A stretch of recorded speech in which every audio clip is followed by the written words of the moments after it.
ಗಂಗಾವತಿ ನಗರದಾದ್ಯಂತ ಹದಗೆಟ್ಟಿರುವ ರಸ್ತೆಗಳನ್ನು ತಕ್ಷಣವೇ ದುರಸ್ತಿಪಡಿಸಬೇಕು ಹಾಗೂ ಸರ್ಕಾರಿ ಜಾಗಗಳ ಒತ್ತುವರಿಯನ್ನು ತೆರವುಗೊಳಿಸಬೇಕು ಎಂದು ಒತ್ತಾಯಿಸಿ ಸರ್ವಾಂಗೀಣ ಅಭಿವೃದ್ಧಿ ಹೋರಾಟ ಸಮಿತಿಯ ನಗರಸಭೆಗೆ ಮನವಿ ಸಲ್ಲಿಸಿದೆ. ನಗರದ ನೀಲಕಂಠೇಶ್ವರ ವೃತ್ತದಲ್ಲಿ ಸಮಿತಿಯ ಪದಾಧಿಕಾರಿಗಳು ನಗರಸಭೆಯ ಆರೋಗ್ಯ ನಿರೀಕ್ಷಕ ನಾಗರಾಜ್ ಅವರಿಗೆ ಮನವಿಯನ್ನ ಸಲ್ಲಿಸಿದರು. ನಂತರ ಮಾತನಾಡಿದ ಸಮಿತಿಯ ಸಂಸ್ಥಾಪಕ ಅಧ್ಯಕ್ಷ ಬಸವರಾಜ ಮ್ಯಾಗಳಮನಿ, ನಗರದ ರಸ್ತೆಗಳು ತಗ್ಗು ಗುಂಡಿಗಳಿಂದ ಕೂಡಿದ್ದು ಸಾರ್ವಜನಿಕರು ಮತ್ತು ವಾಹನ ಸವಾರರು ನಿತ್ಯ ಅಪಘಾತಕ್ಕೀಡಾಗುತ್ತಿದ್ದಾರೆ. ಕೂಡಲೇ ರಸ್ತೆ ರಿಪೇರಿ ಕೈಗೊಳ್ಳಬೇಕು ಎಂದು ಆಗ್ರಹಿಸಿದರು. ಸರ್ಕಾರಿ ಜಾಗಗಳ ಸಂರಕ್ಷಣೆ, ನಗರಸಭೆ ವ್ಯಾಪ್ತಿಯ ಸಿಎ ಸೈಟ್ ಸೇರಿದಂತೆ ಸರ್ಕಾರಿ ಜಾಗಗಳನ್ನು ಗುರುತಿಸಿ ಬೇಲಿ ಹಾಕಿ ನಾಮಫಲಕ ಅಳವಡಿಸಬೇಕು. ಪ್ರಭಾವಿಗಳಿಂದ ಅತಿಕ್ರಮಣಕ್ಕೊಳಗಾಗಿರುವ ಸರ್ಕಾರಿ ಜಾಗಗಳು ಮತ್ತು ಉದ್ಯಾನವನಗಳನ್ನು ತೆರವುಗೊಳಿಸಿ ವಶಕ್ಕೆ ಪಡೆಯಬೇಕು. ಬಾಡಿಗೆ ಕಟ್ಟಡಗಳಲ್ಲಿ ನಡೆಯುತ್ತಿರುವ ಸರ್ಕಾರಿ ಕಚೇರಿಗಳು, ವಿದ್ಯಾರ್ಥಿ ನಿಲಯಗಳು ಮತ್ತು ಅಂಗನವಾಡಿ ಕೇಂದ್ರಗಳಿಗೆ ಸರ್ಕಾರಿ ಜಾಗದಲ್ಲಿ ಶಾಶ್ವತ ವ್ಯವಸ್ಥೆ ಕಲ್ಪಿಸಬೇಕು. ನಿಯಮ ಮೀರಿ ಫುಟ್ಪಾತ್ಗಳನ್ನು ಅತಿಕ್ರಮಿಸಿ ನಿರ್ಮಿಸಿರುವ ಕಟ್ಟಡಗಳನ್ನು ಅಳತೆ ಮಾಡಿ ತೆರವುಗೊಳಿಸಬೇಕು. ರಸ್ತೆಗಳ ಮೇಲೆ ಹರಿಯುತ್ತಿರುವ ಯುಜಿಡಿ ನೀರಿನಿಂದ ಸಾಂಕ್ರಾಮಿಕ ರೋಗಗಳ ಭೀತಿ ಎದುರಾಗಿದ್ದು ಕೂಡಲೇ ಅದನ್ನು ಸರಿಪಡಿಸಬೇಕು. ಗಾಂಧಿ ಸರ್ಕಲ್ ಮತ್ತು ಮಹಾವೀರ ಸರ್ಕಲ್ನಂತಹ ಜನನಿಬಿಡ ಪ್ರದೇಶಗಳಲ್ಲಿ ತುರ್ತಾಗಿ ಸಾರ್ವಜನಿಕ ಮೂತ್ರಾಲಯಗಳನ್ನು ನಿರ್ಮಿಸಬೇಕು.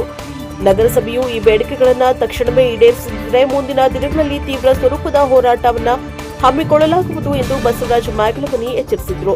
ಈ ಸಂದರ್ಭದಲ್ಲಿ ಜಿಲ್ಲಾ ಅಧ್ಯಕ್ಷ ಚಂದ್ರು ನಿಸರ್ಗ, ತಾಲೂಕಾ ಅಧ್ಯಕ್ಷ ಜಡಿಯಪ್ಪ ಹಂಚನಾಳ್, ಜಿಲ್ಲಾ ಪ್ರಧಾನ ಕಾರ್ಯದರ್ಶಿ ರಾಘವೇಂದ್ರ ಕಡೆಬಾಗಿಲು, ರಾಮಣ್ಣ ರುದ್ರಾಕ್ಷಿ, ಕೆಎಂ ಅರವಿಂದ ಯೋಗಿ, ಮಂಜುನಾಥ ಚನ್ನದಾಸರ್, ಭೋಗೇಶ್ ಆನೆಗುಂದಿ, ಮೇಘರಾಜ್, ರಗಡಪ್ಪ ಹೊಸಳ್ಳಿ, ಬಿಕೆ ಗಣೇಶ್, ಮಂಜುನಾಥ್ ಹಿರೇಮಠ್, ರೆಹಮಾನ್, ಹರೀಶ್, ಮಹೇಬಾಬು, ಹನುಮೇಶ, ಸೋಮಶೇಖರ ಸೇರಿದಂತೆ ಮತ್ತಿತರರು ಉಪಸ್ಥಿತರಿದ್ದರು. Bureau report Sharanappa, Prashanth TV, Gangavathi. ಅದರ ಬದಲಾಗಿ ಏನು ಅಳತೆ ಮಾಡಿಸ್ಬೇಕು, ಯಾರು ರಸ್ತೆಗೆ ಬಂದಿರೋ ಕೂಡ ಕೆಲಸ ಮಾಡಬೇಕಂತ ಹೇಳಿ ನಾವು ಒತ್ತಾಯ ಮಾಡ್ತಾ ಇದ್ದೇವೆ. ಯುಜಿಡಿ ಏನು ಈ ಒಂದು ಅಮೃತ ಸಿಟಿ ಯೋಜನೆಯಲ್ಲಿ ಯುಜಿಡಿ ಅಂತಕ್ಕಂಥದ್ದು ಏನು ಜಾರಿಗೆ ಬಂದಿದೆ, ಆ ಯುಜಿಡಿ ಏನಂದ್ರೆ ಸಂಪೂರ್ಣವಾಗಿ ಕಳಪೆ ಆಗಿದೆ, ಸರಿಯಾಗಿ ಆಗಿಲ್ಲ. ಇವತ್ತು ನಗರದ ಎಲ್ಲ ವಾರ್ಡ್ಗಳಲ್ಲಿ ಏನು ಯುಜಿಡಿ ಸೋರಿಕೆ ಆಗ್ತಾ ಇದೆ. ಅಲ್ಲಿ ಏನು ಮಲ ಮೂತ್ರ ವಿಸರ್ಜನೆ ಮಾಡಿದಂಥ ಏನು ನೀರು ಅಲ್ಲಿ ಬರ್ತದ, ಎಲ್ಲ ಕಡೆ ನಾವು ಲಕ್ಷ್ಮೀ ಕ್ಯಾಂಪು, ಸಮಸಾಬಲು ಅವ್ರು ಬೇರೆ ಬೇರೆ ಏರಿಯಾಗಳಲ್ಲಿ ಯುಜಿಡಿ ಲೀಕ್ ಆಗ್ತಾ ಇದೆ. ಅದರಿಂದ ದುರ್ವಾಸನೆ ಬರ್ತದೆ. ಇವತ್ತೇ ನಗರಸಭೆಯವರು ಸ್ವಚ್ಛತೆ ಮಾಡಿರಿ ಅಂತೇಳಿ ಜಾಗೃತಿ ಅಭಿಯಾನ ಮಾಡ್ತಾ ಇದ್ದಾರೆ. ನೀವು ಜಾಗೃತರಾಗಬೇಕು, ನೀರಿಲ್ಲ ನೋಡಬೇಕು, ಸ್ವಚ್ಛತೆ ಕಾಪಾಡಬೇಕಂತ ಹೇಳ್ತಾರೆ.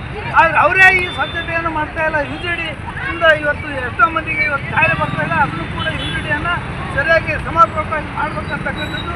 ಇಲ್ಲ ಗಂಗಾವತಿ ವಾಣಿಜ್ಯಿಕ ಕ್ಷೇತ್ರ, ಇಲ್ಲಿ ಗ್ರಾಮೀಣ ಪ್ರದೇಶದಿಂದ ಬೇರೆ ಬೇರೆ ಕಡೆಯಿಂದ ಇವತ್ತು ಜನ ಬರ್ತಾ ಇದ್ದಾರೆ, ಮಹಿಳೆಯರು ಬರ್ತಾ ಇದ್ದಾರೆ, ವೃದ್ಧರು ಬರ್ತಾ ಇದ್ದಾರೆ. ಅವರಿಗೆ ಮೂತ್ರಗಳು ನೀರು ಹೋಗಲಿಕ್ಕೆ, ವಿಸರ್ಜನೆ ಮಾಡಲಿಕ್ಕೆ ಇಲ್ಲಿ ಜಾಗ ಇಲ್ಲ. ಇವತ್ತು ಗಾಂಧಿ ಸರ್ಕಲ್ ಆಗಿರ್ಬೋದು, ಮಹಾವೀರ ಸರ್ಕಲ್ಲು, ಬಸವಣ್ಣ ಸರ್ಕಲ್ಲು, ಬೇರೆ ಬೇರೆ ಕಡೆ ಎಲ್ಲಿ ಮೂತ್ರಾಲಯಗಳಿಲ್ಲ.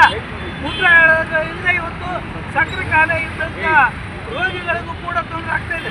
ಹಾಗಾಗಿ ಏನು ಒಳ್ಳೆಯ ಜಾಗವನ್ನು ಗುರುತಿಸಿ ಮೂತ್ರಾಲಯಗಳನ್ನು ಕೂಡ ಇವರು ನಿರ್ಮಾಣ ಮಾಡಬೇಕಂತ ಹೇಳಿ ನಾವು ಈ 7 ಬೇಡಿಕೆಗಳನ್ನು ಹೋರಾಟಕ್ಕೆ ಸರ್ವಾಂಗೀಣ ಅಭಿವೃದ್ಧಿ ಹೋರಾಟದಿಂದ ನಾವು ಹೋರಾಟ ಸಮಿತಿ ಭಾಗವಾಗಿ ಇವರು ಕೆಲವೊಂದು ಬೇಡಿಕೆಗಳನ್ನು ಇಟ್ಟು ಇವತ್ತು ನಗರ ಸರ್ಕಾರದಲ್ಲಿ ಕೈಗೊಳ್ತಿದ್ದಾರೆ. ಇದನ್ನು ನಾನು ನಗರ ರಸ್ತೆಗಳ ರಿಪೇರಿ ಮಾಡುವುದು, ಸರ್ಕಾರಿ ಜಾಗ ರಕ್ಷಣೆ ಮಾಡುವುದು, ಸರ್ಕಾರಿ ಜಾಗ ಒತ್ತುವರಿ ಮಾಡಿಕೊಂಡು ಕ್ರಮ ಕೈಗೊಳ್ಳುವುದು, ಸರ್ಕಾರಕ್ಕೆ ಬಳಸಿಕೊಳ್ಳುವುದು, ಫುಟ್ಪಾತ್ ತೆರವುಗೊಳಿಸುವುದು, ಯುಜಿಡಿ ನೀರನ್ನು ಹರಿಯುವುದನ್ನು ತಪ್ಪಿಸುವುದು, ಮೂತ್ರಗಳನ್ನು ನಿರ್ಮಿಸುವುದು ಬೇಡಿಕೆಗಳನ್ನು ಇವರು ಇಟ್ಟಿದ್ದಾರೆ. ಎಲ್ಲ ಬೇಡಿಕೆಗಳು ಮನೆ ಪೌರಾಯುಕ್ತರಿಗೆ ಗಮನಕ್ಕೆ ತಂದು ಕ್ರಮ ವಹಿಸಲು ಹೇಳ್ತೀವಿ. ಕೆಲವೊಂದು ರಸ್ತೆಗಳ ಬಗ್ಗೆ ಹೇಳೋದಾದರೆ ಆಲ್ರೆಡಿ ಗುಂಡಿಗಳ ಮುಚ್ಚಲು ಟೆಂಡರ್ ಹಂತದಲ್ಲಿ ಮುಗಿದಿದೆ. ಮುಖ್ಯ ರಸ್ತೆಗಳು ಭೂಮಿ ಪೂಜೆ ಆಗಿದೆ. ಇನ್ನೇನು ಕೆಲವು ದಿನಗಳಲ್ಲಿ ಕೆಲಸ ಸ್ಟಾರ್ಟ್ ಆಗುತ್ತೆ. ಇನ್ನೂ ಹೆಚ್ಚಿನ ಎಲ್ಲ ವಿವರಗಳನ್ನು ಈ ಥರ ಕೊಟ್ಟಿದ್ದಾರೆ ಅಂತೇಳಿ ಮಾನ್ಯ ಪೌರಾಯುಕ್ತರ ಗಮನಕ್ಕೆ ತರಕ್ಕೆ ಗೊತ್ತಿಲ್ಲ ಆಗಿದೆ. ಮನೆ ಭೂಮಿ ಪೂಜೆ ಕೂಡ ಮಾಡಿಬಿಟ್ಟಿದ್ದಾರೆ ಸರ್. ಭೂಮಿ ಪೂಜೆದು ಇಲ್ಲೇ ಈಗ ನಾವು ನೋಡ್ತೀವಿ, ಇದು ವರ್ಷಗಟ್ಟಲೆ ಆಗಿದೆ. ಈ ರಸ್ತೆ ಆಗ್ತೈತೆ, ನಮ್ಗೆ ಅದು ಬೇಕಾಗಿಲ್ಲ. ಆಮೇಲೆ ಟೆಂಡರ್ ಸರ್, ಈಗ ಟೆಂಡರ್ದು ಅವ್ರು ಮಾಡೋದು ಯಾವಾಗ ಈಗಿನ ನಮ್ಗೆ ಅವ್ರ ಸಮ್ಮುಖದಲ್ಲಿ ನಾವು ಹೇಳ್ತೀವಿ. ಮುಂದೆ ನಮ್ಮನ್ನು ಅರೆಸ್ಟ್ ಮಾಡಿದ್ರೆ ಇವಾಗ ಬಸ್ ಸಂಚಾರವನ್ನು ಸ್ಥಗಿತಗೊಳಿಸ್ತೀವಿ ನಾವು ಮುಂದಿನ ದಿವಸಗಳಲ್ಲಿ. ನೀವು 15 ದಿವಸದೊಳಗಾಗಿ ಈ ಗುಂಡಿಗಳನ್ನು ಮುಚ್ಚಬೇಕು. ಇಲ್ಲದೇ ಇದ್ರೆ ನಾವು ಮುಂದಿನ ಹೋರಾಟ ಉಗ್ರವಾಗಿ ನಾವು ಮಾಡ್ತೀವಿ. ಅದಕ್ಕೆ ಅವಕಾಶ ಕೊಡದೆ ಎಲ್ಲ ಸರ್ಕಾರಿ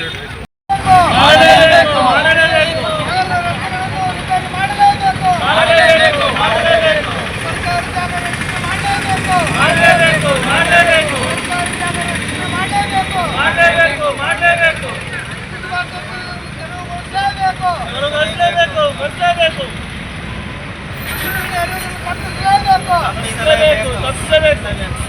ನಗರದ ರಸ್ತೆಗಳನ್ನು ರಿಪೇರಿ ಮಾಡಲೇಬೇಕು.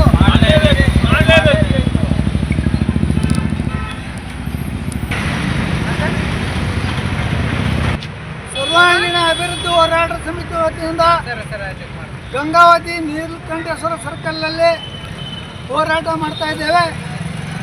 ಗಂಗಾವತಿಯು ವಾಣಿಜ್ಯ ಕ್ಷೇತ್ರದಲ್ಲಿ ಬೃಹತ್ ನಗರವಾಗಿದೆ. ಮಲ್ಲಿಕಾರ್ಜುನ ತಾತನವರು ಛೋಟಾ ಬಾಂಬೆ ಆಗ್ತದೆ ಅಂತಕ್ಕಂಥ ಹೇಳಿಕೆಯನ್ನು ನೀಡಿದರು. ಇವತ್ತು ಅದೇ ರೀತಿ ಗಂಗಾವತಿ ಛೋಟಾ ಬಾಂಬೆ ಆಗ್ತಾ ಇದೆ. ನಮ್ಮ ಗಂಗಾವತಿಗೆ ಕೆಟ್ಟ ಹೆಸರು ತರ್ತಕ್ಕಂಥದ್ದು ರಸ್ತೆ. ಇವತ್ತು ನಗರದ ರಸ್ತೆಗಳು ಸಂಪೂರ್ಣ ಹಾಳಾಗಿ ಹೋಗಿವೆ. ಇವತ್ತು ಗಂಗಾವತಿಯಲ್ಲಿ ಕೇವಲ ಗಂಗಾವತಿ ಜನರು ಮಾತ್ರ ಇವತ್ತು ಓಡಾಡ್ತಾ ಇಲ್ಲ. ಇವತ್ತು ಪ್ರಸಿದ್ಧವಾದಂಥ ಐತಿಹಾಸಿಕ ಸ್ಥಳವಾದಂಥ ಅಂಜನಾದ್ರಿ ಬೆಟ್ಟ ಇದೆ, ಹಾಗೂ ವಿಜಯನಗರ ಸಾಮ್ರಾಜ್ಯ ಹಂಪಿಗೆ ಹೋಗ್ತಕ್ಕಂಥ ಮಾರ್ಗ ಇದೆ. ದುರ್ಗಮ್ಮ ದೇವಸ್ಥಾನಕ್ಕೆ ಹೋಗ್ತಕ್ಕಂಥ ಮಾರ್ಗ ಕೂಡ ಗಂಗಾವತಿದು. ಹೀಗಾಗಿ ಗಂಗಾವತಿಯ ನಗರದ ಎಲ್ಲ ರಸ್ತೆಗಳು ಸಂಪೂರ್ಣ ಹಾಳಾಗಿ ಹೋಗಿವೆ. ಇವತ್ತು ನಾವು ಕೊಡ್ತಿರ್ತಕ್ಕಂಥದ್ದು ನೀಲಕಂಠೇಶ್ವರ ಸರ್ಕಲ್ಲು, ಇದು ಎಲ್ಲ ತಗ್ಗು ಬಿದ್ದಿದೆ. ಆಮೇಲೆ ಇಲ್ಲಿ ಅಜಾ ಬಾರ್ ಆ್ಯಂಡ್ ರೆಸ್ಟೋರೆಂಟ್ ಅಂತ ತಗ್ಗು ಬಿದ್ದಿದೆ. ಜುಲಾನಗರದಲ್ಲಿ ಗುಂಡಿ ಬಿದ್ದಿದೆ. ದುರ್ಗಮ್ಮನ ಗುಡಿ ಹತ್ರ ಕೂಡ ತಗ್ಗು ಗುಂಡಿ ಬಿದ್ದಿದೆ. ಅದೇ ರೀತಿಯಾಗಿ ನಗರದ ಎಲ್ಲ ರಸ್ತೆಗಳು ತಗ್ಗು ಗುಂಡಿಗಳನ್ನು ತುಂಬಿದೆ. ಇಲ್ಲಿ ಅಪಘಾತವನ್ನು ತಪ್ಪಿಸ್ಬೇಕಂತೇಳಿ ವಾಹನ ಸವಾರರು ಬೇರೆ ರೀತಿಯಲ್ಲಿ ವಾಹನವನ್ನು ಏನು ತಿರುಗಿಸಿದಾಗ ಅಪಘಾತಗಳಾಗ್ತವು. ಹಾಗಾಗಿ ಏನು ಮಾನ್ಯ ಪೌರಾಯುಕ್ತರು ಕೂಡಲೇ ಇದು ನಾವು ಏನು ಒಂದು 10 ಲಕ್ಷ ರೂಪಾಯಿ ಆಗ್ಬೋದು, ಇದನ್ನು ರಿಪೇರಿ ಮಾಡಬೇಕು. ನಮ್ಮ ಶಾಸಕರು ಮಾತ್ರ ಇಲ್ಲಿ ನಿರ್ಲಕ್ಷ್ಯ ವಹಿಸಿದ್ದಾರೆ. ಅವರು ಅತಿಥಿ ಶಾಸಕರು. ಇಲ್ಲಿ ನಮ್ಮ ಗಂಗಾವತಿಯಲ್ಲಿ ಶಾಸಕರೇ ಇಲ್ಲ. ಶಾಸಕರು ಇಲ್ಲದಂಥ ಕ್ಷೇತ್ರ ಕರ್ನಾಟಕದಲ್ಲಿ ಯಾವುದಾದ್ರು ಇದ್ದರೆ ಅದು ಗಂಗಾವತಿ. ಯಾಕಂದರೆ ಇಲ್ಲಿರ್ತಕ್ಕಂಥ ಜನರಿಗೆ ಏನು ತೊಂದರೆ ಆಗ್ತಾ ಇದ್ರೆ ಅವ್ರಿಗೇನು ಗೊತ್ತಾಗ್ತಾ ಇಲ್ಲ. ರಿಪೇರಿ ಮಾಡಬೇಕಂತಕ್ಕಂಥದ್ದು ಈಗ ಸರ್ಕಾರಿ ಜಾಗ ಎಲ್ಲೆಲ್ಲಿದೆ ನಗರದ ಸಭೆ ವ್ಯಾಪ್ತಿಯಲ್ಲಿ ಅವುಗಳಿಗೆ ಏನು ನಮ್ಮ ಸರ್ಕಾರಿ ಜಾಗ ಇದು ನಗರಸಭೆ ಆಸ್ತಿ ಅಂತಕ್ಕಂಥದ್ದು ಸುತ್ತಲೂ ತಂತಿ ಬೇಲಿ ಕಲ್ಲು ಕಂಬಗಳನ್ನು ಹಾಕಿ ಅದನ್ನು ರಕ್ಷಣೆ ಮಾಡ್ತಕ್ಕಂಥ ಕೆಲಸವನ್ನು ನಗರಸಭೆ ಮಾಡಬೇಕಂತಕ್ಕಂಥದ್ದು ಎರಡನೇ ಬೇಡಿಕೆ. ಇಲ್ಲ ಏನು ಬೇರೆ ಬೇರೆ ಉದ್ಯಾನವನಗಳಾಗಿರ್ಬೋದು, ನಮ್ಮ ಸರ್ಕಾರಿ ಜಾಗವನ್ನು ಪ್ರಭಾವಿಗಳು ಏನು ಒತ್ತುವರಿ ಮಾಡ್ತಾರೆ, ಏನು ಅಂಗಡಿಗಳನ್ನು ಕಟ್ಟಿಕೊಂಡಿದ್ದಾರೆ, ಕಟ್ಟಡಗಳನ್ನು ಕಟ್ಟಿಕೊಂಡಿದ್ದಾರೆ, ಅವುಗಳನ್ನು ಪತ್ತೆ ಹಚ್ಚಿ ಅದನ್ನು ಏನಾದರೂ ನಗರಸಭೆಗೆ ಅದನ್ನು ಹೊರತುಪಡಿಸ್ಕೊಳ್ಬೇಕಂತಕ್ಕಂಥದ್ದು ಒಂದು. ಆಮೇಲೆ ಫುಟ್ಪಾತ್ ಈಗಾಗಲೇ ಬೀದಿ ಬದಿ ವ್ಯಾಪಾರಿಗಳನ್ನ